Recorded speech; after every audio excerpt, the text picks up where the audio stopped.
Now we are discussing unijunction transistor. In this unijunction transistor, we have three terminals. This is a three-terminal device. One is base 1, second one is base 2, and the third one is emitter. What are the three terminals? Emitter, base 1, base 2. This is a one PN junction device. That's why this is called as unijunction transistor. How many PN junctions are observed in this device? Only one PN junction. That's why this is called as unijunction transistor. What is the difference between diode and unijunction transistor? In diode, how many terminals we have? 2 terminals. But in UJT, we have 3 terminals. What is the difference between normal transistor BJT and this unijunction transistor? The unijunction transistor cannot amplify the signal, whereas the BJT, bipolar junction transistor, can amplify the signal. So there is no provision for the amplification of signal when we use the unijunction transistor. Then why we are using this UJT? This UJT is used to control the large AC power. A very huge amount of AC power can be controlled with a small signal. That is the advantage of UJT. That's why we use the UJT to control the large AC power, even though it does not have the ability to amplify the signal. Generally, we operate the UJT, the emitter junction, only one PN junction is emitter junction. This emitter junction is always forward biased. When we connect the UJT, in the field effect transistor, later we will learn, the gate is always reverse biased. That is the difference between field effect transistor and the unijunction transistor. This unijunction transistor is exhibiting negative resistance characteristics. Means in a particular region between the peak point and valley point, even though the voltage is increasing, the resistance decreases. So it exhibits the negative resistance characteristics. We will learn about that.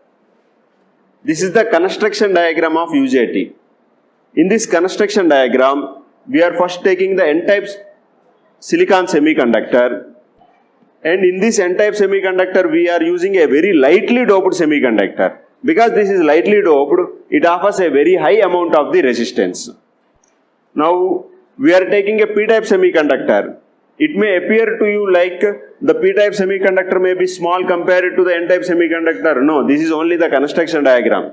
For our representation purpose only, we are drawing like this. It does not mean P-type semiconductor is very small compared to N-type semiconductor. Now, we have represented the 3 terminals, base 1, base 2, emitter. These 3 terminals we are bringing out, these are metallic terminals. In order to connect in the circuit, we are using these 3 metallic terminals.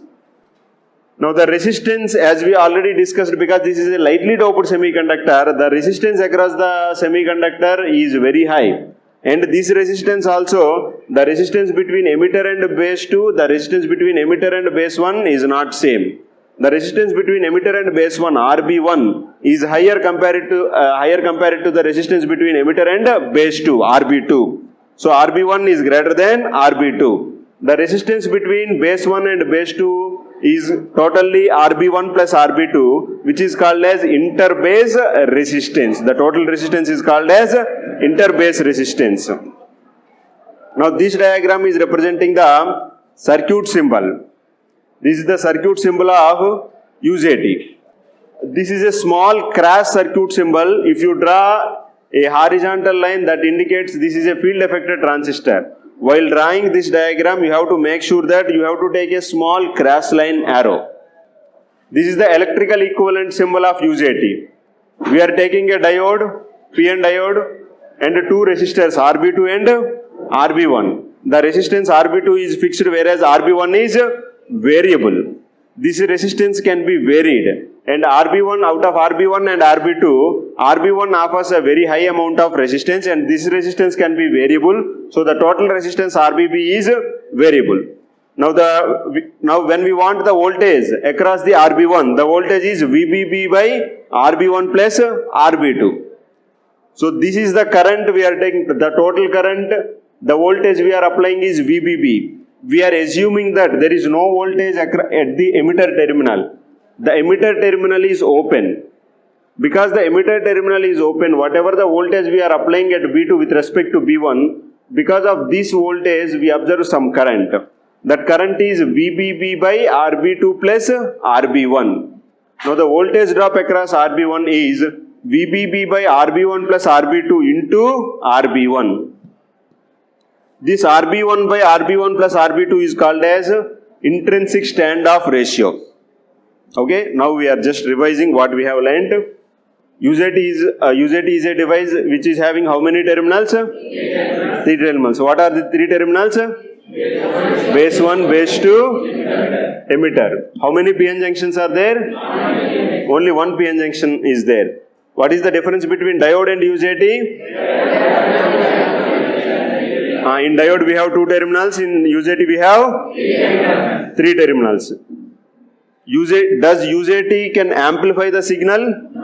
No, it cannot amplify the signal. Then why we are using the UJT? What is the advantage? What is the usage? What is the application? Very good. Whenever we want to control the large AC power, this large AC power can be controlled by using a small signal. That is the application of UJT. Emitter junction, when we give the supply, the emitter junction is forward biased or reverse biased? Forward biased. Okay. It is exhibiting the negative resistance characteristics in a particular region that we will observe in the later topic. This is which diagram? Circuit symbol or construction diagram or electrical construction diagram? Very good. N-type semiconductor we have taken. This is lightly doped or heavily doped? Very good. Now we have 3 regions, emitter, base 1 and base 2. 3 terminals we have connected here. These terminals, these are semiconductor terminals or metallic terminals? Metallic terminals. We are using these terminals to connect our UJT on breadboard or in our circuit. Okay. Now P-type semiconductor we have represented. P-type semiconductor is very small to compare to N-type semiconductor. This statement is correct or wrong? They both are having the same size, but to our eyes it is appearing, because this is a construction diagram, it may be appearing like this. Okay. Now the resistance across the N is, we observe high resistance or low resistance. Why the resistance is high? Because this is lightly doped. If this is lightly doped, only few number of free electrons are there. So that's why the resistance is high. The resistance between emitter and base 2 and emitter and base 1, the resistance RB2 and RB1, these two resistances are same or different? Which resistance is higher, RB1 or RB2? RB1 is higher compared to RB2. The total resistance between base 2 and base 1 is called as interbase resistance. That is RBB. RBB is equal to RB1 plus RB2. This diagram represents circuit symbol. Okay. This diagram represents which equivalent symbol? Electrical equivalent symbol. VBB by RB1 plus RB2 represents current between the current across the resistors. 2 resistors, because these 2 resistors are connected in series and we have not given any supply to the emitter as of now. So this is the current across the resistors RB1 and RB2. So this RB1, what is this VB1? This is the voltage across resistance RB1. So VB1 is equal to VBB by RB1 plus RB2 into RB1. So RB1 by RB1 plus RB2 is called as intrinsic standoff ratio. So this RB1 by RB1 plus RB2 is represented as neta.